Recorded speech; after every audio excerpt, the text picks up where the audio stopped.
My dad said press play and it starts recording. All right, cool. Yeah, we're good. There's your mark.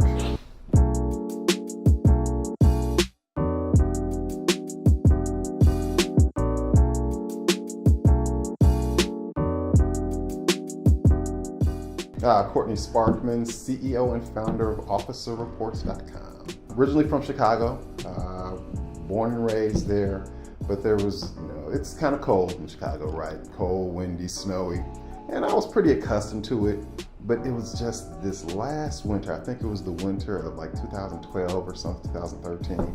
I mean, we had a really bad winter. And at that point, I'm like, you know what? I'm ready to go. We had a distributed team, right? So I worked out of the house. So once we got here, I mean, I didn't go outside, didn't venture outside. I think it was 2016 we had the great flood. Oh yeah. So thing is, the neighborhood that we were in wasn't affected, but for a few days I did go out and work the shelters, and that is one of the things that really kind of impressed me about Baton Rouge. Right, it's the way that everybody kind of came together. Yeah. So as I'm going there to drop off supplies, I mean, there has to be a line of cars a half mile long waiting to drop off supplies. That impressed me to no end. And I think it was kind of at that point I said, you know what, Baton Rouge is the place. It's great, it's the place to be. I mean, it's really when people start talking about family and community, you can absolutely see it. A lot of the people that I've met here just kind of embraced me. People were telling me, like, probably the first year that I was here, oh, you're going to have a hard time, networking and this and that because you're not from, I can't remember what high schools or whatever, because you're not from this particular high school, so you're going to have a hard time. I've met a lot of good people, and people have just embraced me. So typically in Chicago, you mind your own business. You see a neighbor, you say hi, you keep moving. But here you actually engage with people, sit down, have conversations with somebody you never met, standing in line at Walmart or whatever. Yeah, so I mean, it's a very engaging, very warm place. So no, I absolutely enjoy it. This is actually my 5th business. Okay. So when I graduated from college, my brother and I started a landscaping company. We ran that for a couple of years. Then I wanted to go get a real job. Started working in marketing research for the most part. From there, bumped into a friend. We had this idea about doing video on demand back in 1997, 98, way early. So we started down that path, but AOL got into it and we were like, oh, we can't do it because of AOL. Or you learn your lessons. Went from there, didn't do that, started a security guard company. It was kind of a family-owned business. My father was retiring as a law enforcement officer, wanted to start a security company, but didn't have kind of background in business, sales, marketing, all that stuff. So I came in to run that part. I ended up running that company from like 0 employees to about 200, and then we sold that one. Took a couple of years off, tried to start an online business, and that's where I kind of really learned and figured out kind of digital marketing, because that company bombed. Crashed and burned. So what I ended up doing was going back into the security industry and working in sales. So we had some struggles with our small security company. Then I went to work for this large $26 million company, and they were having some of the same problems. And I'm like, you know what? I've got an idea. So I started creating the software. Next thing you know, I had a couple paying customers, and I'm like, all right, this is working. This is working. And here we are 6 years later. The security guard company was probably the easiest to get your name out. We were positioning ourselves a little different than the competition. And not to mention, the contract sizes in the security guard industry are a lot bigger, right? So you're looking at a security guard contract, $120,000. Good, you can run a business off of that.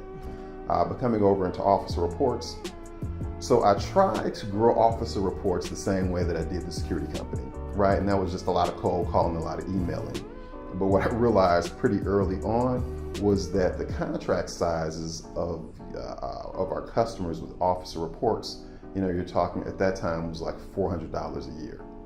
You can't run a business off of $400 contracts. That was probably by far the biggest challenge. It's like, okay, oh my God, what do we do? How do I sustain this? Which is when I really committed to what I learned, during the previous company that failed, was the digital marketing. But it's always getting your name out there. I mean, no matter what company you're in, if people don't know about you, you might as well not be in business. Every entrepreneur goes through that at one point, right? I mean, I don't care what business it is. There's a saying that in the middle, everything looks like a failure. Right, and that's the absolute truth, because you're in this space and it's like, oh, everything's not going as well as it could. What does the future hold? Oh, this just isn't working. This business, same difference. So after probably doing this 2 or 3 years, I'm like, man, we're just not getting traction fast enough. I think I'm gonna quit this and going back to work. And my wife was like, no, I don't think you should. Yeah, you've been going at it this hard, it's growing, stick with it. A lot of business is really about who you know, who you have in your team, who has your back.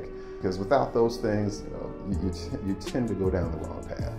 But when you have a good team around you, it makes life a lot easier. It's not easy. It will never be easy, but it's a lot easier. As we know, there's racism in the world. There is.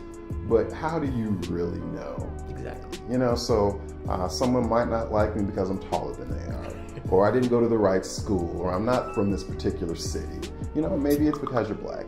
Again, I try not to focus on those things. There are going to be obstacles in your life, no matter what. Period. There's no one out there that doesn't have an obstacle. Maybe there are some people out there who don't have obstacles. Maybe. Yeah, but there are going to be obstacles in your life. You just have to look past those things. How do I get over this? This person said no. Why did they say no? I don't know, don't care, but let me figure out how to get past it. My 4th business, the one that flopped miserably. I went into this thing thinking that, I consider myself to be a fairly intelligent person, right? And that kind of gets me in trouble sometimes. Yeah. And I just knew that this thing was going to work because, I'm the man and I have all this knowledge and I'm a smart guy. People will listen. And it flopped miserably. And I think what I learned from that was, just because you have a good idea does not mean that you're going to have a good company. I still look back at it and say, that was a really good idea. But in terms of it being a little ahead of its time, or other people not seeing the value in it, I was like, okay, I will never do that again. So I think that particular thing kind of changed my opinion on the way that you choose and grow businesses. With the business, I've learned, you have to talk to the potential customers before you do anything, right? Talk to them, make sure that you get some value out of that. Talk to your potential customers, make sure that they're going to find some value in it before you go throwing thousands of dollars at a project that just doesn't take off. So, funny story. So when I was working for the security guard company, after we sold ours, I went to work for this other company. And we lost a contract to this really big company, and that really burned me up. I'm a competitive guy, don't like losing. And when the potential customer told me, hey, the reason that we chose this other company was because they had this technology. I'm like, So I went around, taught myself to code, right? Wow. So I had this, started building this thing out, went to talk to the company that I was working with and was like, hey, I'm building this thing. If I do it, will you be a customer? And they were like, yeah, if you build it, we'll be your first customer. So I went through the process of building this thing, and probably a month and a half before I was ready to launch, I walked into the office of the company that I was working for. There were a bunch of guys walking around in suits. And I'm like, okay, who are these folks? Yeah. This is not good. I'm like, either this is the IRS, FBI, or we're being purchased. So we ended up being purchased, that company being purchased. They were interested in me coming over to talk to them about a branch manager role. I was like, no, I got this software company, branch manager, I'm gonna start another business. So I think the day after I decided not to do the interview, I set up on MailChimp that I was going to start sending mail out March 1st. That was going to be the launch date. So the last 2 months I'm coding and building and whatever. And then one day I'm taking my mom to the doctor and we're driving. And I start getting these emails saying, hey, I'm interested. Call me. I'm like, who are these people? And that's when I realized it was March 1st. I had launched a business. Oh. So I had to rush home, get on the phone, and try and catch up. And the thing is, it's actually good that I probably did that. Otherwise, what happens is, I'm not ready yet. I'm gonna push it out a little further. I'm not ready yet. I'm gonna push it out a little further, but I accidentally launched. Best thing that I've probably ever done. What I would suggest to any African American entrepreneurs in general, again, it gets back to the philosophy. Hey, people are not going to like you for whatever reason. It just is what it is. You can call it what you want to call it, but the fact of the matter is, if you're not able to get past that obstacle, you will never be successful. I can think back, and not that far ago, my wife and I was just starting a business. She was in school. We were eating canned goods, oatmeal. And that happened for a year. Eating corned beef out of a can for breakfast, lunch, and dinner. That's what it was, right? Because I'm trying to grow this business, and it is that commitment. That's the type of commitment that you have to have in order to be successful. Again, no matter what the obstacle is, you have to make it through. So I had a cousin who recently passed away, and he was like Superman to me, right? I mean, he was always going, always doing something. Oh, there's my phone. Always doing something. He's a chemical engineer. Hawkins is his name. Phenomenal. So it got to the point as I was growing my businesses, I would ask myself, this is tough. What would Gerard do? And I'm like, as long as I do 80% of what he would do, I'll be fine. Yeah. But yeah, he was a titan to me. Gerard was probably 15, 16 years older than I was. And it was always looking to him. I always looked to him because to me, he seemed to always be so successful. Always going, got the new cars, we'll leave it at that. He was just a person that no one disliked. And I really admired that about him. It was just kind of get up and go. My family, we were probably all more doers than talkers. And I mean, he really encompassed a person who was a doer.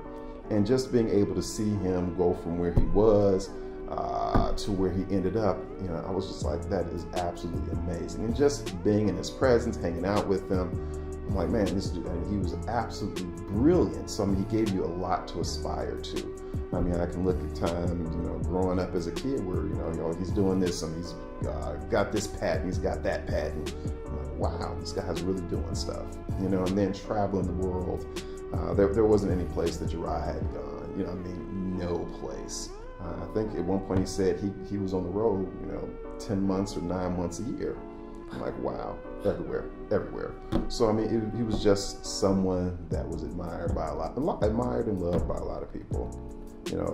As an entrepreneur, you have to be totally dedicated to what it is that you're doing.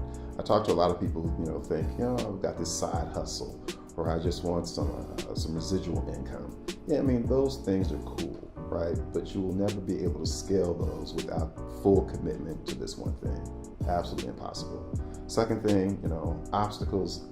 There is no one on this planet or in this world that has not faced the obstacle that you faced. There's always somebody out there, and those people figure out a way to get around those. If they can do it, you can do it too. So I think we'll end it with that. That's great. Yeah. Well, thank you very much. I appreciate your time and everything. It was a pleasure.